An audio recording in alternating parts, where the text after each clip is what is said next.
Movie की starting में हम एक डीमन को देखते हैं जो कि हेल से आया होता है। वो दुनिया में बहुत ज़्यादा तबाही मचा रहा था। उसकी एक आंख ब्लैक होती है और एक रेड। तो भगवान बुद्ध उसकी दोनों आंखें निकाल लेते हैं ताकि उसकी कुछ बुरी एक्टिविटीज़ में कमी आ सके। अब बुद्ध दोनों आइज़ को एक जगह पर बंद करना चाहते थे। ब्लैक आई को तो एक बॉक्स में बंद कर देते हैं, लेकिन रेड आई इससे पहले ही वहाँ से भाग जाती है और 7 दिन तक मिसिंग रहती है। ये रेड आई 7 दिनों में 7 लोगों को पजेस करती जा रही थी, उन पर अपना कंट्रोल कर रही थी, क्योंकि ये रेड आई एक डिमोनिक आई थी। लेकिन भगवान बुद्ध उस रेड आई को भी पकड़ लेते हैं और 8th नाइट को उस रेड आई को भी एक बॉक्स में बंद कर दिया जाता है और दोनों आइज़ को दुनिया के अलग अलग कोनों में भेज दिया जाता है ताकि इन बॉक्सेस को कहीं दूर छुपा दिया जाए और कभी कोई इन बॉक्सेस को ना खोले, अदरवाइज वो डीमन वापस आ सकता है। इस इंसिडेंट को कई साल बीत जाते हैं और अब हम मूवी में प्रेजेंट का सीन देखते हैं जहां एक आर्कियोलॉजिस्ट एक डेजर्ट में जाता है जहां उसे रेत में से एक बॉक्स मिलता है। वो बहुत खुश होता है क्योंकि लोगों ने उसकी इस बात पर यकीन नहीं किया था कि वहां किसी डीमन की दोनों आइज़ को एक बॉक्स में बंद कर दिया गया था और अब हो सकता है कि वो लोगों को प्रूफ करे कि उनको वो आइज़ मिल चुकी है और ये आई एक डीमन की है। अब इस बात को 14 साल गुजर जाते हैं।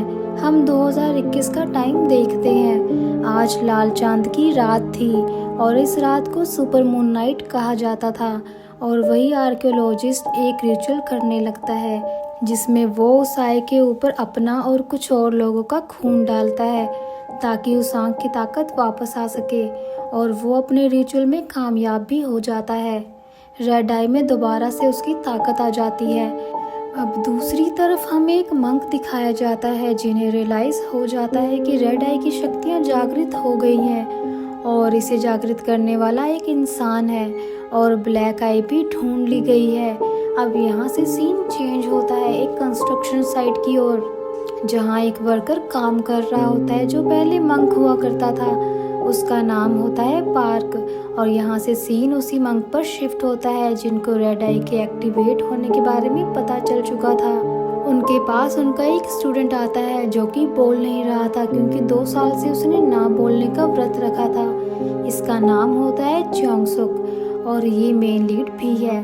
अब मंक उसे अंदर ले आते हैं और उसी डीमन की स्टोरी बताने लगते हैं कि रेड आई एक्टिवेट हो चुकी है।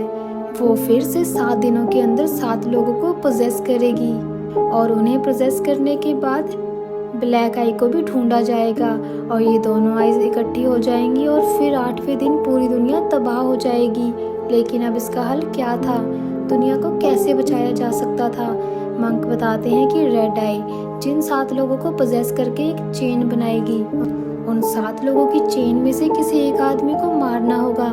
अगर उन्होंने किसी एक पोजेस आदमी को मार दिया तो ये चेन टूट जाएगी और रेड आई अपनी पावर्स का इस्तेमाल नहीं कर पाएगी। इधर रेड आई ने लोगों को पोजेस करना शुरू कर दिया था। सबसे पहले रेड आई एक हंटर को पोजेस करती है जिसमें काफ़ी अजीबोगरीब चेंजेस होने शुरू हो गए थे और काफ़ी ज़्यादा हॉरिबल दिख रहा था।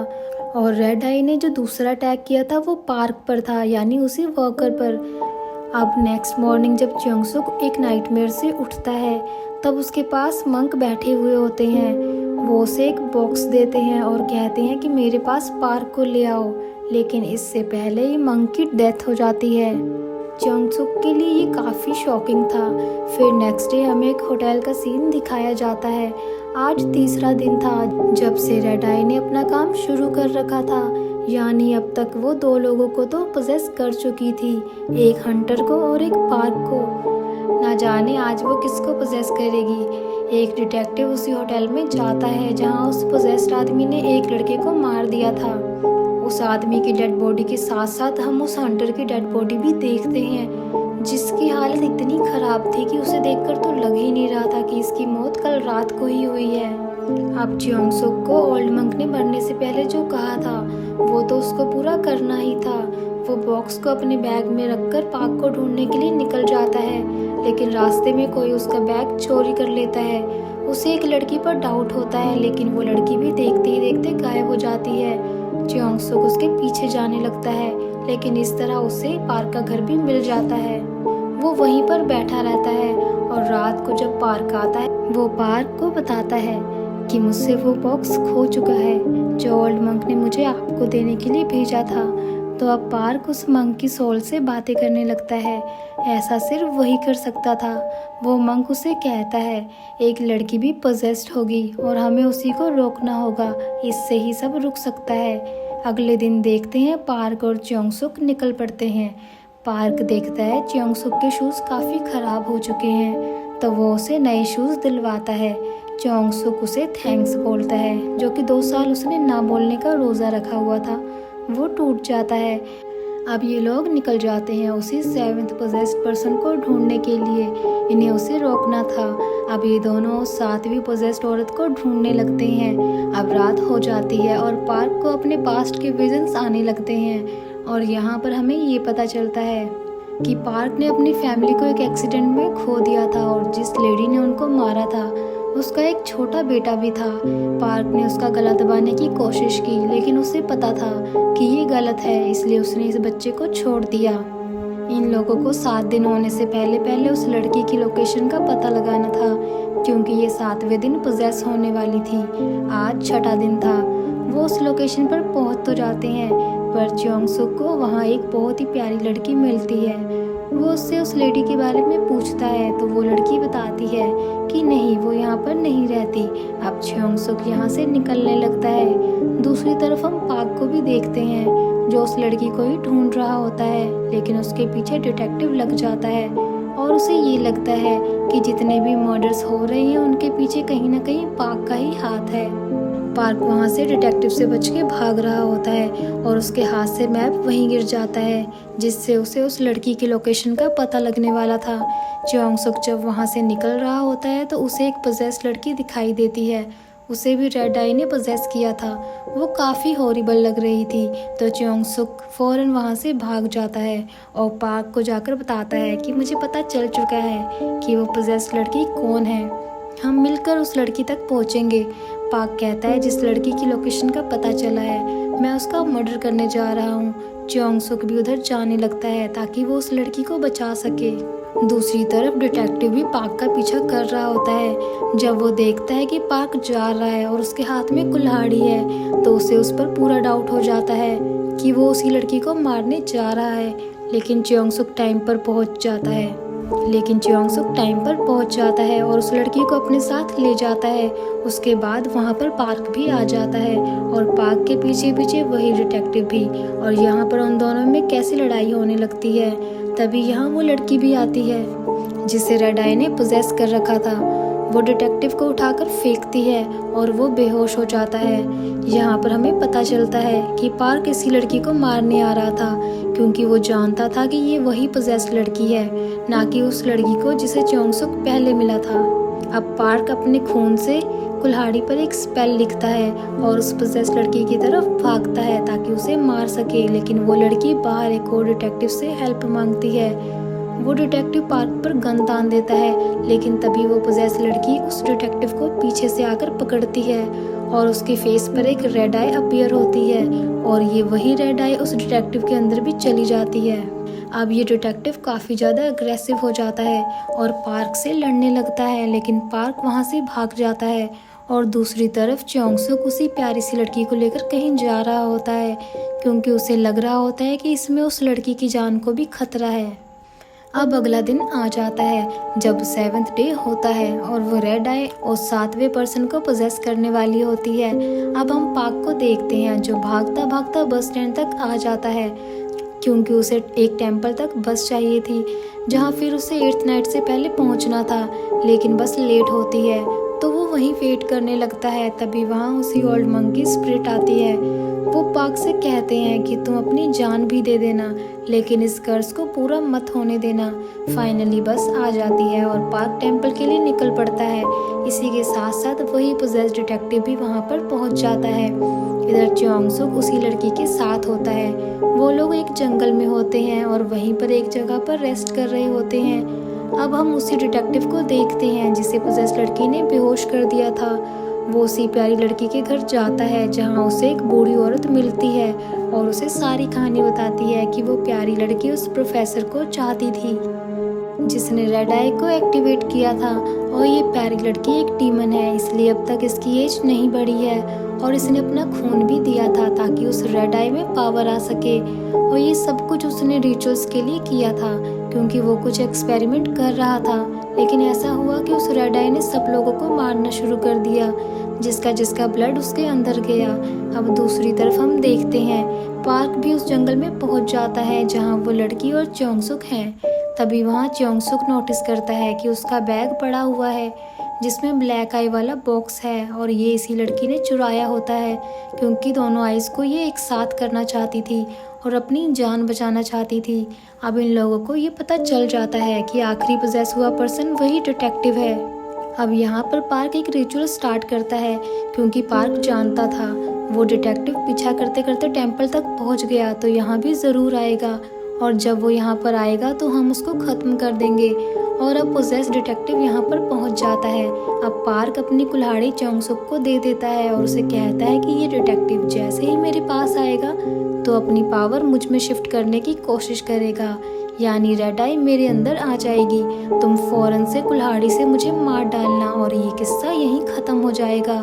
लेकिन जैसे ही पोजेस डिटेक्टिव पार्क के पास आता है तो उसके कान में कहता है कि मुझे तुम्हारी ज़रूरत नहीं है, मुझे कोई ऐसा चाहिए जो कि इन दोनों आइज का गार्डियन हो और इनकी प्रोटेक्शन करना जानता हो। पार्क हैरान हो जाता है, उसकी आंखें खुली की खुली रह जाती हैं क्योंकि इसका असली गार्डियन कोई और नहीं बल्कि चोंगसुक था। इसी के साथ वो पोजेस डिटेक्टिव पार्क को एक गन देता है और कहता है खुद को शूट कर लो, मुझे तुम्हारी कोई ज़रूरत नहीं है। लेकिन पार्क डिटेक्टिव को ही शूट कर देता है और ये चीज़ उसे गुस्सा दिला देती है और वो पार्क पर हमला कर देता है। साथ ही पार्क चिल्लाने लगता है कि ये मैंने तुम्हें बचाने के लिए किया है चोंगसुक, तुम जितना जल्दी हो सके यहाँ से भाग जाओ। लेकिन इससे पहले चोंगसुक वहाँ से भागता वो डिटेक्टिव भी उसके पीछे जाने लगता है और पार्क उसके पीछे। वो पोजेस डिटेक्टिव चोंगसुक को पकड़ लेता है लेकिन पार्क अपनी कुल्हाड़ी से उस पोजेस डिटेक्टिव पर अटैक कर देता है। इसी दौरान वो डिटेक्टिव भी आ जाता है जिसे पार्क पर डाउट था कि ये लोगों का मर्डर कर रहा है क्योंकि उसे रेड आई वाले कॉन्सेप्ट के बारे में नहीं पता था। इसलिए वो पार्क को पीछे से शूट कर देता है। साथ ही अपने दोस्त डिटेक्टिव के पास जाता है जो कि कुल्हाड़ी लगने के कारण मर रहा होता है। इसकी बॉडी श्रिंक हो रही होती है बिल्कुल बाकी पोजेस्ड लोगों की तरह। मरते ही उसकी बॉडी का बहुत बुरा हाल हो जाता है और लगता ही नहीं कि वो अभी अभी मरा है। पर डिटेक्टिव के मरने से पहले ही रेड आई चोंगसुक में चली गई थी। चोंगसुक उसी डिटेक्टिव के पीछे आता है, वो डिटेक्टिव को उठा के दूर फेंकता है और एक पेड़ की टहनी उसकी बॉडी के आर पार हो जाती है और वो मारा जाता है। अब चोंगसुक क्योंकि पोजेस्ड है वो ब्लैक आई वाला बॉक्स भी खोल देता है ताकि दोनों आइज मिल सके और डीमन दोबारा से एक्टिवेट हो जाए। लेकिन जैसे ही पार्क ये देखता है तो डीमन से रिक्वेस्ट करता है प्लीज़ चोंगसुक को कुछ मत करना, मैं सेक्रीफाइस देता हूँ, तुम मुझे ले जाओ।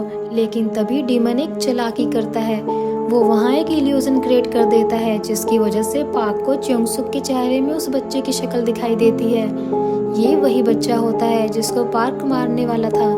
डीमन ने ऐसा इसलिए किया ताकि पार्क इस बच्चे को मार दे और रेड आई इसकी बॉडी से बाहर आ जाए और ब्लैक आई के साथ मिलकर ये दोनों आइज एक साथ हो जाए और डीमन भी एक्टिवेट हो जाए। तो पार्क उस छोटे बच्चे के फेस को टच करने लगता है और उस बच्चे के फेस पर ब्लड से कुछ लिखने लगता है जैसे कोई स्पेल। तो डीमन को गुस्सा आता है कि पार्क इस बच्चे को मार ही नहीं रहा। अब डीमन पार्क पर अटैक करता है और उसे मारने ही वाला होता है, लेकिन तभी पार्क कुछ स्पेल्स पढ़ने लगता है जिसकी वजह से चोंगसुक के फेस पर लिखे गए स्पेल भी काम करने लगते हैं और जलने लगते हैं। इसी वजह से उसकी बॉडी में जो डीमन होता है उसकी बॉडी को छोड़ देता है। लेकिन इसके बाद वो डीमन पार्क के अंदर आ चुका था। चोंगसुक क्योंकि अब सेंसेस में होता है उसे सब बातें याद आ जाती हैं कि पार्क बस उस डीमन को मारना चाहता था और इसके लिए वो अपनी जान भी देने को तैयार था।